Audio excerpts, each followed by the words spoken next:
안녕하세요. 오늘은 반도체랑 디스플레이 장비 쪽 GST라는 기업을 좀 자세히 파헤쳐 보겠습니다.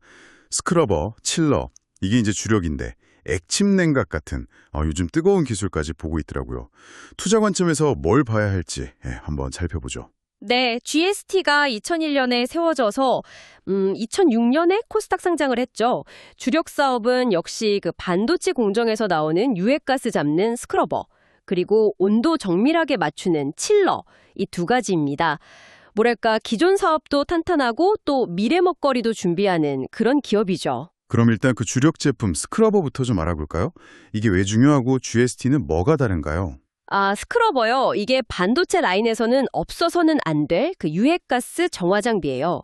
필수죠. GST는 그 버넷 방식이라고 이걸 주로 쓰는데 가스를 한번 태우고 그걸 다시 물로 씻어내는 그런 방식입니다. 태우고 씻어낸다. 효율이 좋겠네요. 네, 맞습니다. 효율이 아주 높아요. 그래서 대용량 가스 처리에 좋고요. 실제로 작년 기준으로 보면 GST 매출의 한 58%? 그 정도 차지하는 핵심 사업입니다. 이쪽이 또 기술 장벽이 꽤 높아요. 기술 장벽이요? 네, 그래서 일본 에바라나 영국 에드워즈 같은 몇몇 기업이 거의 과점하고 있는데 GST가 이들과 경쟁하는 글로벌 탑4 중 하나입니다. 삼성전자나 마이크론 같은 굵직한 고객사들을 확보하고 있다는 게 그만큼 안정적인 위치라는 걸 보여주죠. 그렇군요. 정말 안정적인 캐시카우 역할을 하네요. 그럼 다음으로 칠러는 어떤가요? 이것도 최근에 좀 변화가 있다면서요? 네, 칠러. 이건 웨이퍼 놓이는 챔버나 옮기는 장비들 온도를요. 플러스 마이너스 0.1도 수준으로 엄청 정밀하게 제어해요. 그래야 수율이 올라가거든요. 여기서 이제 주목할 변화가 그 환경 규제, 이게 강화되면서 기존에 쓰던 냉매 말고요. 프리온 가스 같은 거요? 네, 맞아요. 그거 대신 이산화탄소, CO2를 냉매로 쓰는 친환경 칠러 개발에 힘을 쏟고 있다는 겁니다. 이 CO2가 지구온난화 지수 GWP라고 하죠. 이게 기존 냉매보다 훨씬 낮거든요. 아하, 친환경 기술이군요. 그렇죠. 최근에 글로벌 반도체 회사랑 국내 최초로 CO2 칠러 공급 계약도 맺었고요. 지난 8월에는 미국에 첫 수출도 했어요. 앞으로 규제 때문에 이쪽 수요가 늘어날 걸로 기대되는 부분이죠. 환경 규제가 오히려 기회가 되는 그런 셈이네요, 진짜. 그리고 제일 관심 많은 거, 액침 냉각 시스템. 이건 뭔가요? 데이터 센터 열 관리의 게임 체인저다. 이런 말도 있던데. 네, 맞습니다. 그 데이터 센터 서버에서 열이 엄청나잖아요. 전기도 많이 먹고. 그걸 해결하려고 나온 차세대 기술인데 전기가 안 통하는 특수 액체에다가 서버를 그냥 푹 담가서 식히는 방식이에요. 직접 담근다고요? 네, 공기로 식히는 것보다 냉각 효율이 비교가 안 되게 좋죠. 그래서 전력 소비를 한 30% 이상 줄일 수 있다고 해요. 특히 GST는 효율을 더 높인 40% 이상 높일 수 있다는 이상형 액침 냉각 기술에 집중하고 있습니다. 이상형이요? 그건 또 뭐죠? 이게 액체가 서버 열받아서 끓으면서 기체가 되고 그 기체가 다시 식어서 액체가 되는 그 과정에서 열을 훨씬 효과적으로 빼내는 원리예요. 이미 시제품은 만들었고 주요 고객사들하고 공급 논의도 시작한 단계라고 합니다. 와, 기술적으로는 진짜 흥미로운데요. 그럼 시장에서의 위치나 경쟁 구도는 좀 어떤 편인가요? 특히 국내 경쟁사인 유니셈, 여기하고 관계가 중요할 것 같은데요? 스크러버 시장은 아까 말씀드린 대로 글로벌 몇 개 회사가 꽉 잡고 있고요. GST는 거기서 주요 플레이어고요. 칠러 시장은 경쟁이 좀 더 치열해요. 근데 GST가 이제 CO2 칠러 같은 신기술로 치고 나가는 거죠. 국내에서는 스크러버, 칠러 둘 다 유니셈하고 1, 2위를 다투는 라이벌이죠. 유니셈하고요? 네, 칠러 쪽에서는 FST하고도 경쟁하고요. 유니셈하고 좀 비교를 해보면 GST는 고객사가 삼성전자, 마이크론 이렇게 좀 다양해요. 근데 유니셈은 SK 하이닉스 비중이 좀 높고요. 기술적으로는 양쪽 다 버넷 스크러버나 CO2 칠러 개발하면서 경쟁하고 있는데 최근에 삼성전자 평택 사공장 쪽에서는 GST가 스크러버 점유율을 좀 더 가져간 걸로 파악이 됩니다. 이게 아직은 번타의 비중이 높아서 그런 것 같고요. 그렇군요. 경쟁이 치열하니까 신기술 R&D가 정말 중요하겠네요.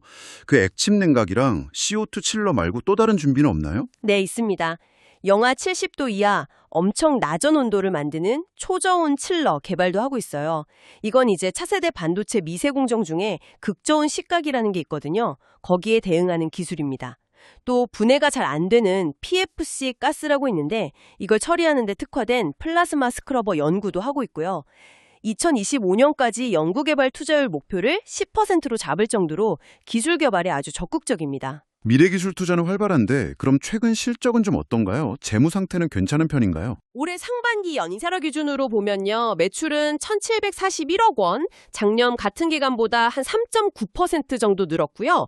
영업이익은 269억 원으로 한 15.5% 정도 줄긴 했는데 그래도 영업이익률이 15%대로 여전히 높아요. 특히 재무 상태 보시면 부채 비율이 21.3%밖에 안 돼요. 와, 굉장히 낮네요. 네, 아주 안정적이라고 볼 수 있죠. 2분기 말 기준으로 수주 잔고는 한 458억 원 정도 됩니다. 안정적인 재무 상태를 바탕으로 미래에 투자라는 그런 모습이네요. 최근에 LS 일렉트릭하고 MOU 맺은 것도 좀 주목받지 않았나요? 아, 네, 맞아요. LS 일렉트릭하고 액침 냉각 관련해서 MOU를 맺었는데 그 LS 일렉트릭이 엔비디아의 액침 냉각 시스템 공급할 수도 있다는 뉴스가 나오면서 GST도 같이 좀 주목을 받았죠. 그 외에도 아까 말씀드린 삼성 P4 스크러버 점유율 확대라든지 미국 CO2 칠러 첫 수출 같은 좋은 소식들이 좀 있었습니다. 그럼 종합적으로 한번 정리해 볼까요? 투자 관점에서 GST의 매력 포인트랑 또 주의해야 할 리스크는 뭘까요? 투자 포인트는 명확해 보입니다. 첫째는 역시 차세대 기술인 액침 냉각 시장을 선점할 가능성, 데이터 센터 성장 수혜를 볼 수 있겠죠. 둘째는 환경 규제가 강화되면서 CO2 칠러의 기술력과 시장 선점 효과가 기대된다는 점. 이게 미국이나 유럽에서 기존 냉매 사용 금지가 임박했거든요. 그리고 셋째는 뭐니 해도 안정적인 캐시카우 스크러버 사업이죠. 매력적인 포인트들이네요. 그럼 반대로 리스크는요? 리스크도 분명히 있습니다. 첫째는 국내 라이벌, 유니셈과의 경쟁이 계속 부담이 될 거라는 점, 가격 경쟁이나 점유율 싸움이 치열하겠죠. 둘째는 액침 냉각 기술 자체인데요. 이게 기술은 좋은데 초기 투자 비용이 많이 들고 아직 표준 같은 게 없어서 시장에 도입되는 게 생각보다 늦어질 수 있다는 점. 그리고 셋째는 엔비디아 같은 AI 칩 선두 기업들이 아직 액침 냉각 방식에 대해서 공식적인 인증이나 보증을 안 해주고 있다는 거예요. 이게 상용화에 좀 걸림돌이 될 수 있습니다. 결국 GST는 안정적인 스크러버 사업을 딱 기반으로 해서 CO2 칠러랑 액침 냉각이라는 미래 성장 동력에 좀 베팅을 하고 있는 그런 상황이군요. 그렇습니다. 현재 안정성 위에 미래 성장 가능성을 쌓아 올리려는 전략이죠. 다만 이제 말씀하신 차세대 기술들이 정말 시장 기대만큼 빨리 현실화돼서 실질적인 성장으로 이어질 수 있을지 그게 관건이겠죠. 특히 액침 냉각 시장이 언제 본격적으로 열릴지 또 표준화 문제나 다른 경쟁 기술들이 어떻게 될지는 계속 좀 지켜봐야 할 변수라고 생각합니다.